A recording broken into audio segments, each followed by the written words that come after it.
Recently, I was blessed to meet with the J'ai most récemment eu la bénédiction de rencontrer un groupe très impressionnant de jeunes d'Idaho.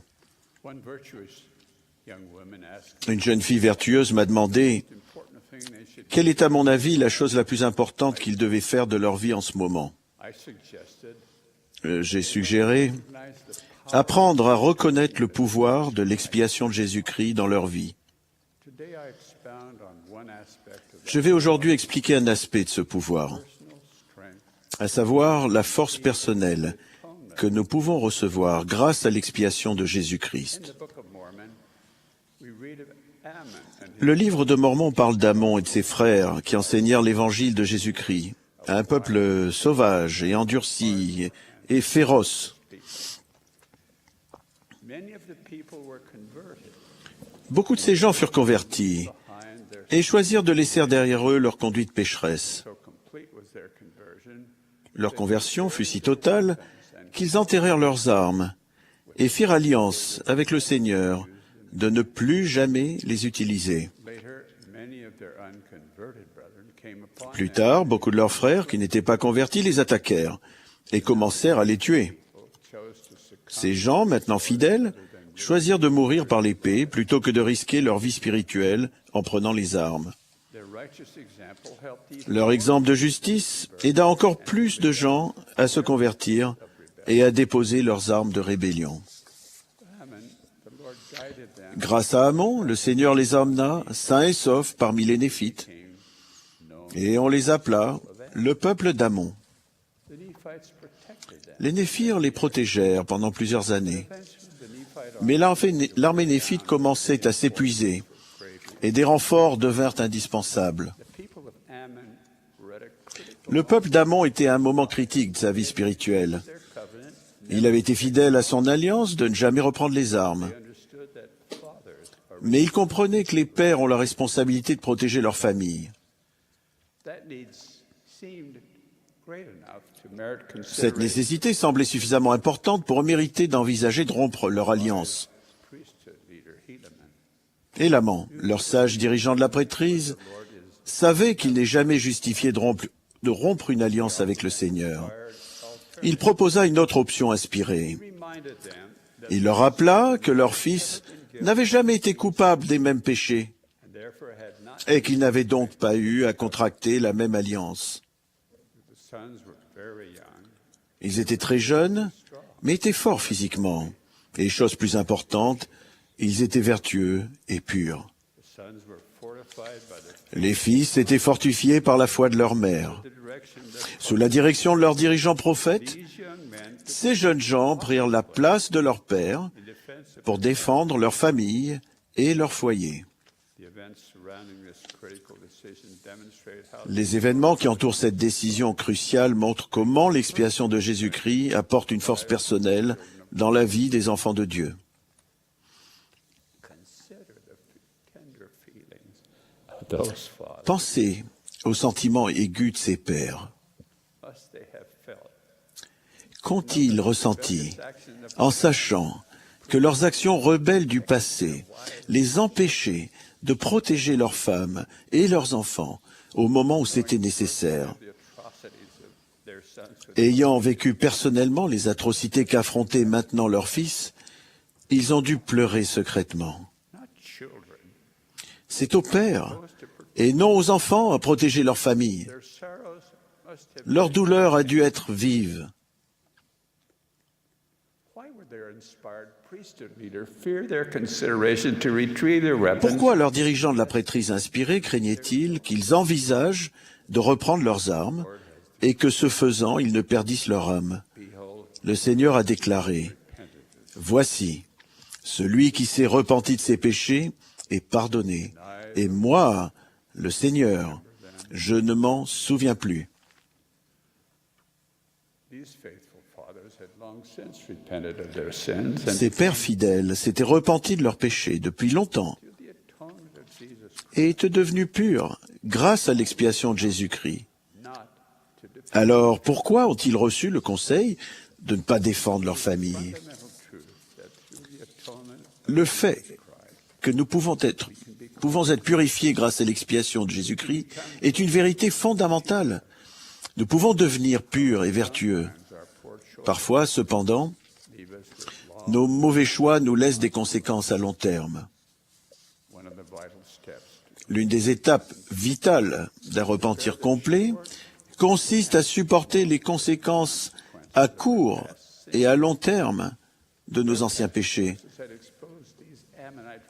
Leur choix passé avait exposé ces pères ammonites à un appétit charnel qui pouvait à nouveau devenir un point faible que Satan essayerait d'exploiter.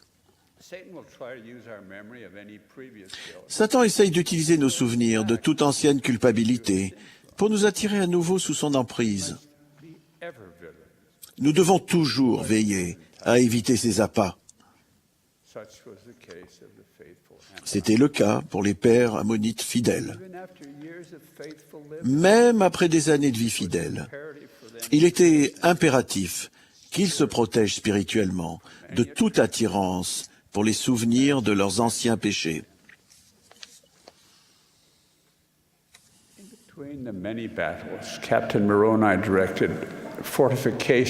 Entre les nombreux combats, le capitaine Moroni commanda que l'on fortifie les villes les plus faibles. Il leur fit construire un parapet de bois de construction sur le talus intérieur du fossé, et ils jetèrent la terre du fossé contre le parapet de bois de construction, jusqu'à ce qu'ils eussent enfermé la ville dans un puissant mur de bois de construction et de terre sur une hauteur extrême. Le capitaine Moroni comprenait l'importance de fortifier les points faibles pour rendre forts. Ces pères ammonites étaient très semblables. Ils avaient besoin de fortifications plus hautes et plus larges entre leur vie fidèle et leur ancien comportement impie. Leur fils, qui avait bénéficié de traditions justes, n'étaient pas aussi vulnérables aux mêmes tentations. Ils purent défendre fidèlement leur famille sans compromettre leur bien-être spirituel.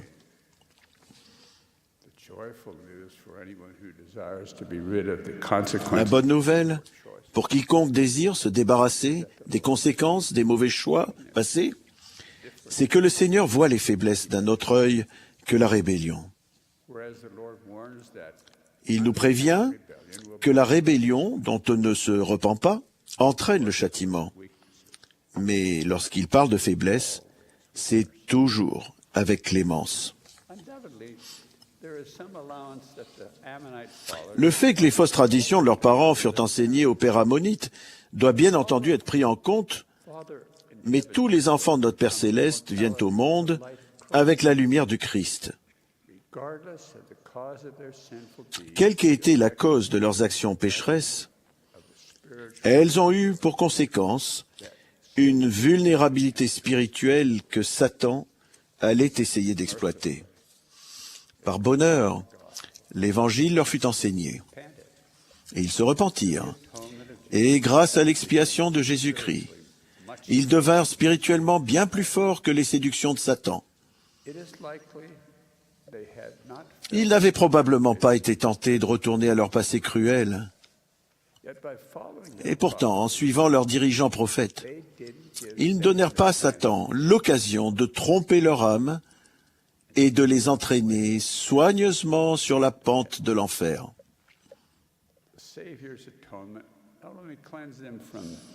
Non seulement l'expiation de Jésus-Christ les avait purifiés du péché, mais grâce à leur obéissance aux conseils de leurs dirigeants de la prêtrise, le Sauveur fut en mesure de les protéger de leurs faiblesses et de les fortifier. Leur engagement humble d'abandonner leurs péchés pendant toute leur vie a fait davantage pour protéger leur famille que tout ce qu'ils auraient pu faire d'autre sur un champ de bataille. Leur soumission ne les a privés d'aucune bénédiction. Elle les a fortifiés et a été une bénédiction pour beaucoup de générations à venir.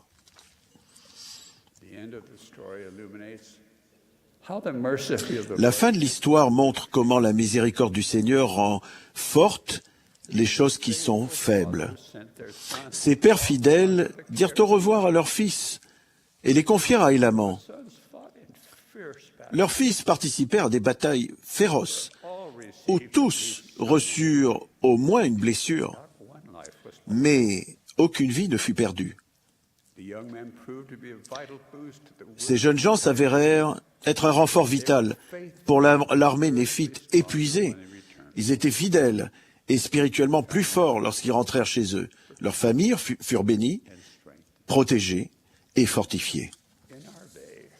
De nos jours, d'innombrables étudiants du livre de Mormon ont été édifiés par l'exemple de ces fils purs et vertueux.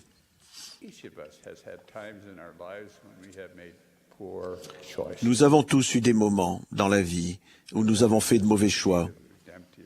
Nous avons tous désespérément besoin du pouvoir rédempteur de l'expiation de Jésus-Christ.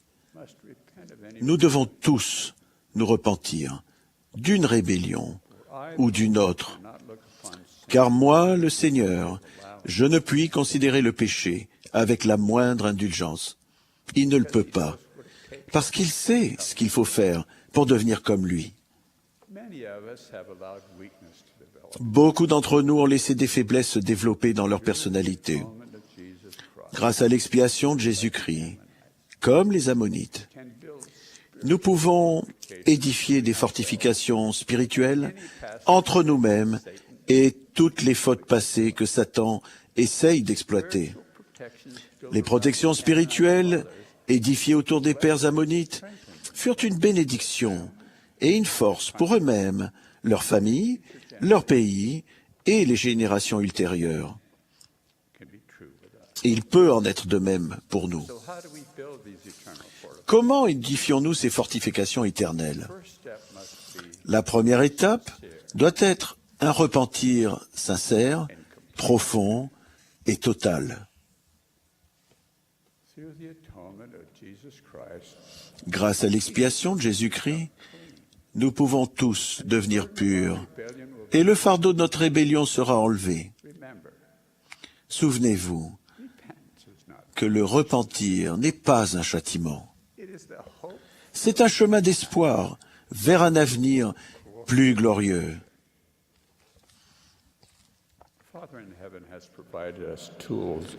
Notre Père Céleste nous a fourni des outils qui aident à édifier les fortifications entre notre vulnérabilité et notre fidélité. Réfléchissez aux suggestions suivantes. Contractez des alliances et recevez vos propres ordonnances.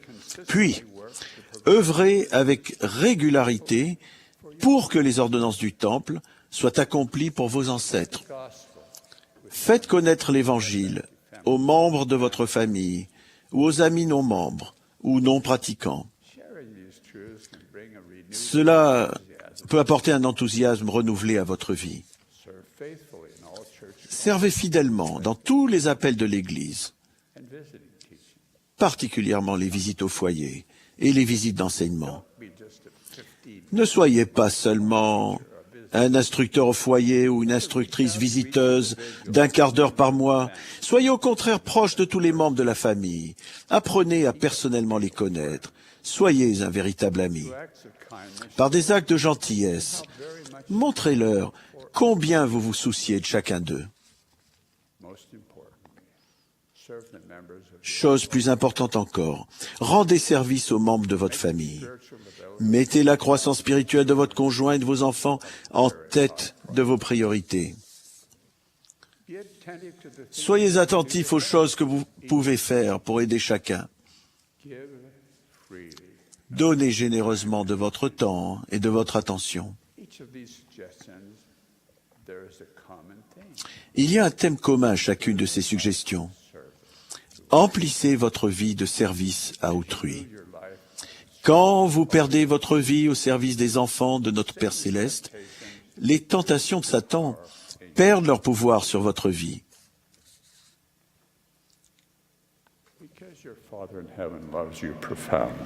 Parce que votre Père Céleste vous aime profondément, l'expiation de Jésus-Christ rend cette force possible. N'est-ce pas merveilleux? Beaucoup d'entre vous ont senti le fardeau de mauvais choix Et chacun de vous peut sentir le pouvoir édifiant du pardon, de la miséricorde et de la force du Seigneur. Je l'ai senti et je témoigne qu'il est à la disposition de chacun de vous. Au nom de Jésus-Christ. Amen.